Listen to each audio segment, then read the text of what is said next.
Days Gone, man. It's a good game. I would even call it a great game. But I gotta be honest, I had a bit of a bipolar experience with it, and it's probably due to my particular gaming preferences, as I will explain in this video.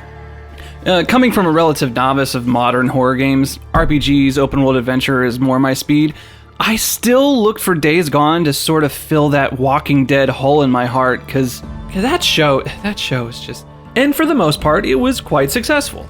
In other parts, it fell into those survival game traps that just annoy the hell out of me. First, let's focus on what I liked about the game. The open world map is quite substantial and the graphics are pretty great, although there were moments of significant frame rate drops and texture glitches, especially after the first point of no return, where the map really opens up, but that doesn't usually bother me too much if it settles within a decent amount of time. I played it on my stock PS4, so maybe the Pro version will be a little bit more stable.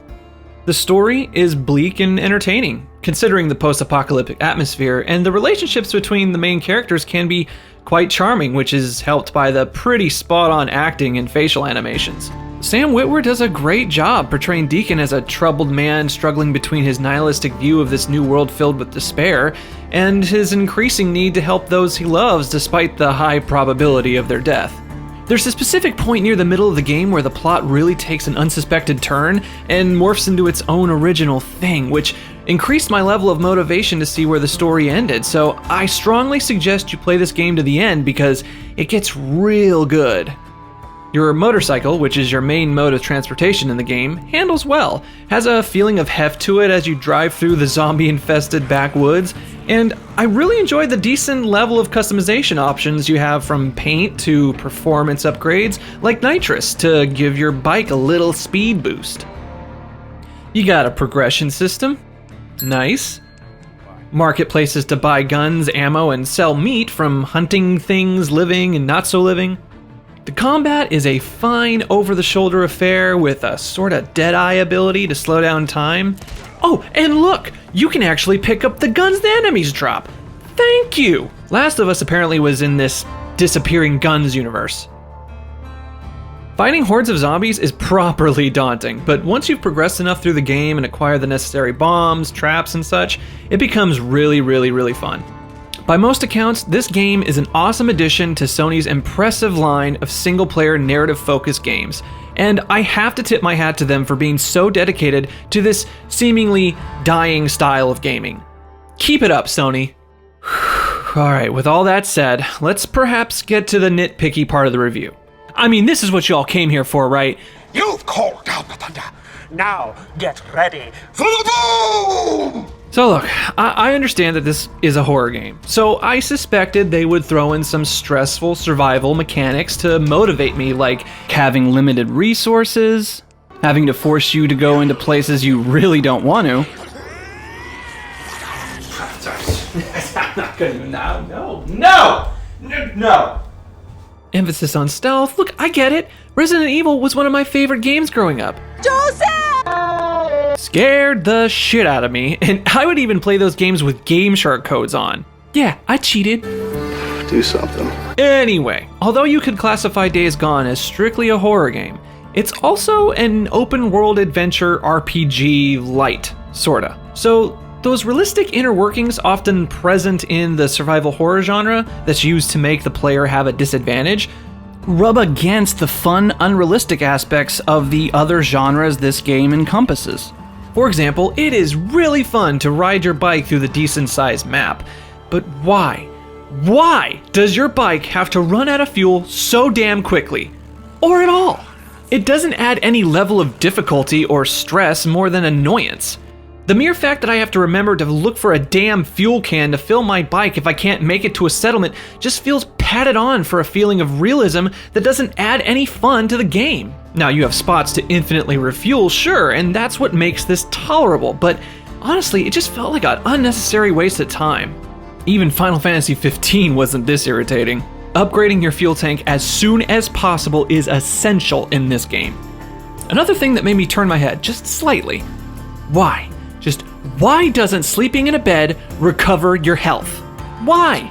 Sure, there are plenty of ways to restore your health, like using craftable bandages and health cocktails, but is it not a well-known video game thing that sleeping in a bed recovers all wounds, from minor cuts to being poisoned? God. But you know what I'm really tired of in these kind of games? Weapon durability. I hate weapon durability. It's stupid, it's annoying, especially when you have hardly any inventory space and there are no merchants that sell crafting materials, such as the most valuable material, scrap, which is used from crafting weapons, to fixing your bike when it gets damaged, to repairing your melee weapon, which is a skill you have to earn. You can also acquire the ability to hold up to 20 pieces of scrap, and thank you for that, but why have that as a skill in the first place? Why not be able to buy a bigger backpack from the merchant, or find one in the world somewhere, or complete a quest that gives it as a reward or something? In other games that have weapon durability, The Witcher 3 for example, yeah, you gotta repair your weapon once in a while, but it's not nearly as egregious as you don't have to use valuable resources to fix it. Just the simple use of one weapon repair kit or a visit to a blacksmith, which again, Days Gone does not have, and boom, your weapon's repaired. Ain't that nice? And okay, if you're one of those that want to die on the hill of weapon durability, why don't the guns have it too? The guns are strictly stat-based. Why wouldn't that have worked with the melee weapons? And you know, speaking of weapons, you eventually get a crossbow in the game. I was like, yeah, I'm gonna Daryl Dixon this shit up. Yeah, alright, okay. Alright, now I'm just gonna, yeah. Wait a minute.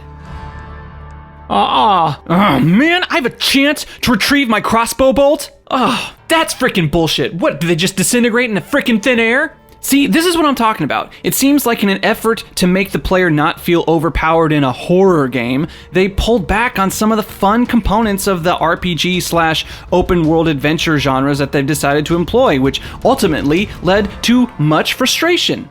Look, I know Days Gone isn't an RPG, I know that, but for half of the game, it felt like I was stuck in this weird purgatory between open world adventure, RPG, and survival horror, which is a great idea in theory, but fell short in practice at times, I think.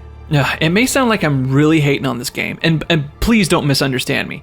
The good definitely outweighs the bad.